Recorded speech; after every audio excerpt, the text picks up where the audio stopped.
శ్రీమాత్రే నమ. జయ గురు దత్తాత్రేయ నమ.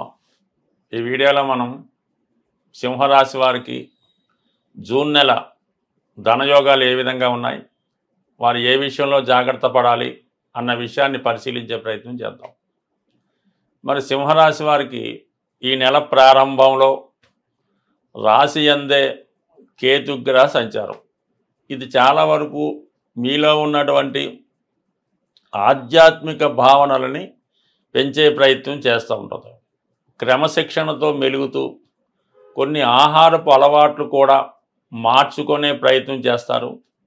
అలాగే కొన్ని అలవాట్ల నుంచి కూడా బయటపడే ప్రయత్నంలో చాలా స్ట్రిక్ట్గా ఉండడం జరుగుతూ ఉంటుంది.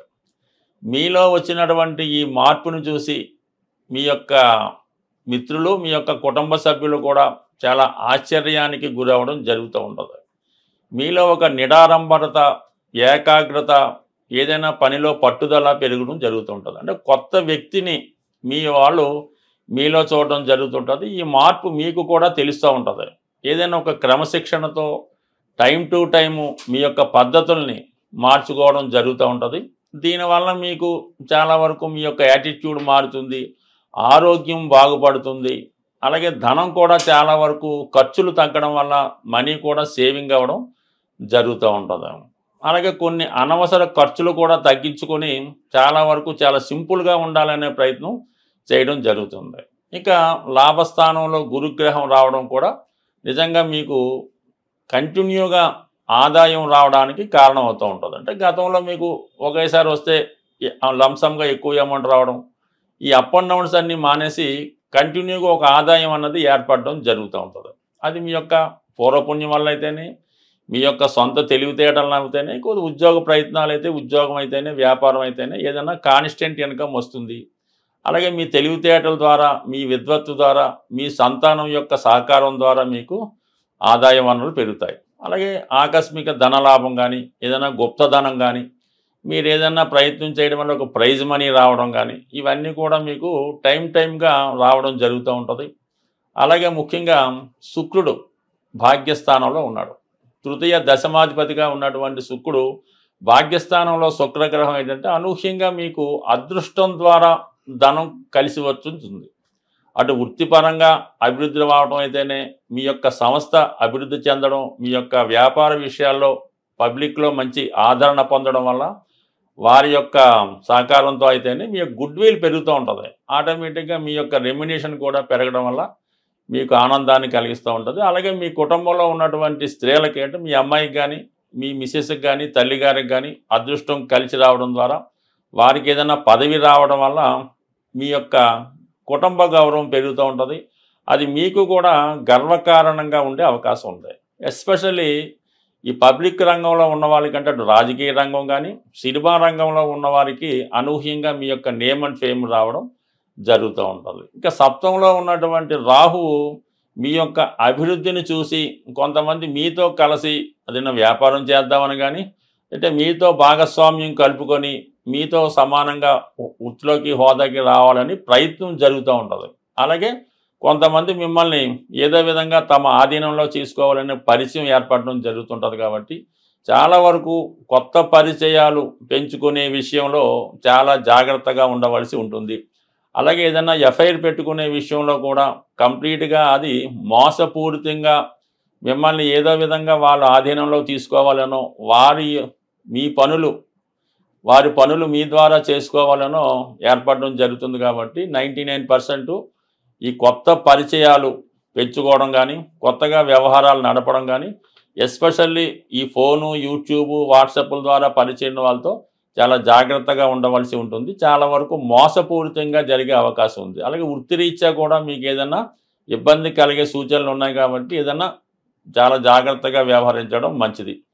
బట్ ఏదైనా ఈ సింహరాశి వారికి ఈ నెల ప్రారంభంలో ఏమైందంటే గ్రహాలన్నీ కూడా 1-7 మధ్య అంటే రాహుకేతువుల నుండి మిగతా గ్రహాలన్నీ ఒక చోట ఉండిపోవడం వల్ల ఒక విధమైనటువంటి కాలసర్పదోషం లాంటిది ప్రారంభంలో జరిగింది. ఇది ఇంచుమించుగా మీకు మొదటి వారంలో చాలా వరకు స్ట్రగుల్ని కలిగిస్తూ ఉంటుంది. ఏ పని చేద్దామన్నా మధ్యలో ఆగిపోవడం, పూర్తి ఆగిపోవడం జరుగుతూ ఉంటుంది. దాంతోపాటు కుజుడు కూడా మనకి చతుర్థ భాగ్యాధిపతిగా వెయిన్లో ఉండడం వల్ల ఈ భూములు స్థిరాస్తులు సంబంధించినలో అమ్మాలనే ప్రయత్నం నెరవేరకపోవడం కానీ, కొనాలనుకుంటే వాయిదా పడడం కానీ ఇవన్నీ జరుగుతూ ఉంటాయి. ఇంచుమించుగా మనకి జూన్ 6వ తారీఖున కుజుడు ఎప్పుడైతే సింహరాశిలో మీ రాశిలో ప్రవేశించాడో చాలా వరకు మీ పనుల్లో వేగం పెరుగుతూ ఉంటుంది. ఇదే జూన్ 7వ తారీఖున బుధుడు ధన లాభాధిపతిగా లాభస్థానంలోకి వచ్చి బుధగ్రహాన్ని కలియడం జరుగుతూ ఉంటుంది. ఇంచుమించుగా మీకు జూన్ 7వ తారీఖు నుంచి ఈ బుధ అలాగే గురుగ్రహాలు లాభస్థానంలో ఉండడం వల్ల చాలా వరకు మీ యొక్క ఆదాయం అనేక రెట్లుగా పెరుగుతుంది. చేపట్టిన ప్రతి పని చాలా విజయవంతంగా పూర్తవుతుంది. అలాగే చాలా వరకు మీ యొక్క టాలెంట్ పెరిగే అవకాశం ఉంది. కాబట్టి బట్ ఏదైనా జూన్ 7 తర్వాత మీ యొక్క ఆర్థిక పరిస్థితి కంప్లీట్గా మారుతుంది. దాన్ని సరిగ్గా సద్వినియోగం చేసుకుంటే ఇంచుమించుగా కొద్ది రోజుల్లోనే ఎక్కువ ధనాన్ని సంపాదించడానికి అవకాశం ఉంటుంది. ఏదైనా ఈ జూన్ నెలలో ధనాన్ని అదృష్టాన్ని ప్రసాదించే గురు గ్రహం మౌఢ్యంలోకి వెళ్ళడం జరుగుతుంది. అంటే ఇంచుమించుగా మనకి జూన్ 10వ తారీఖు నుంచి జూలై 8వ తారీఖు వరకు కూడా ఈ గురు మౌఢ్యం అన్నది ఏర్పడడం జరుగుతుంది.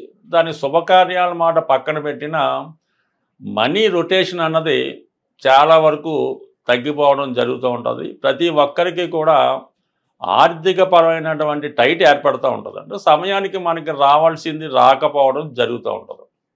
సో ఏదైనా ఏ గ్రహం అయినా మనకి అనుకూలమైనటువంటి ఫలితం ఇవ్వాలంటే ఆ పరమేశ్వరుని యొక్క అనుగ్రహం తప్పనిసరిగా ఉండాలి. అంటే శివుడు అభిషేక ప్రియుడు అవటం వల్ల శివునికి ఈ సమయంలో మనకి ధనాన్ని ఇచ్చే కొన్ని పరిహారాలు తెలుసుకుందాం. అందులో ముఖ్యంగా శివునికి ఈ మారేడు దళములు సంపాదించి అవి నీటిలో వేసి ఆ జలంతో అభిషేకం చేయవలసి ఉంటుంది. అంటే మారేడు దళములు వేసినటువంటి వాటర్తో అభిషేకం చేయాలి.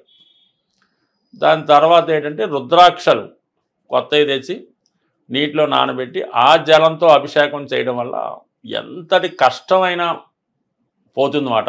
ఆఖరికి పెద్ద క్రైమ్ అయినా పోతూ ఉంటుంది. దాని తర్వాత జనరల్గా ధనం కొరకు చెరుకు రసంతో అభిషేకం, లేదా ఆవు పెరుగుతో అభిషేకం, లేదంటే అరటిపళ్ళు గుజ్జుగా తయారు చేసి వాటి యొక్క అరటిపళ్ళు యొక్క పానకంతో అభిషేకం చేయొచ్చు. దీని తర్వాత ఏంటంటే లక్ష్మీ అమ్మవారికి శుక్రవారం రోజు ఎరుపు రంగు పూలతో అలంకరించి పూలదండ వేసి మరి చలిమిడి వడపప్పు పానకం నైవేద్యంగా పెట్టి ఈ ప్రసాదాన్ని ముత్తైదువులకి, కన్య పిల్లలకి, 12 సంవత్సరాల లోపు పిల్లలకి మీరు వాళ్ళకి ప్రసాదం ఇవ్వటం వల్ల, అంటే ప్రసాదం అంటే ఏదో కాకుండా సంతృప్తికరంగా ఒక ప్లేట్లో చక్కగా ఈ వడపప్పు చలిమిడి పానకం వేసి హ్యాపీగా తినేలాగా పెడితే కంపల్సరీగా మీకు ఆ ఫలితం రావడం జరుగుతూ ఉంటుంది.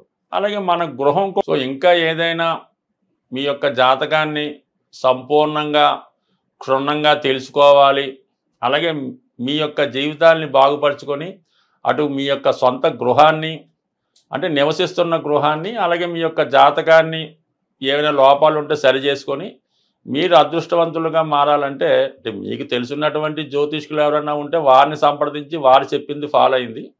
లేనప్పుడు ఇందులో ఇచ్చినటువంటి ఫోన్ నెంబర్లో మమ్మల్ని సంప్రదించడం వల్ల కూడా సాధ్యమైనంత వరకు మాకు తెలిసిన పరిజ్ఞానం ప్రకారం మిమ్మల్ని అదృష్టవంతులుగా మార్చే ప్రయత్నం కూడా చేసే ప్రయత్నం జరుగుతుంది. స్వస్తి.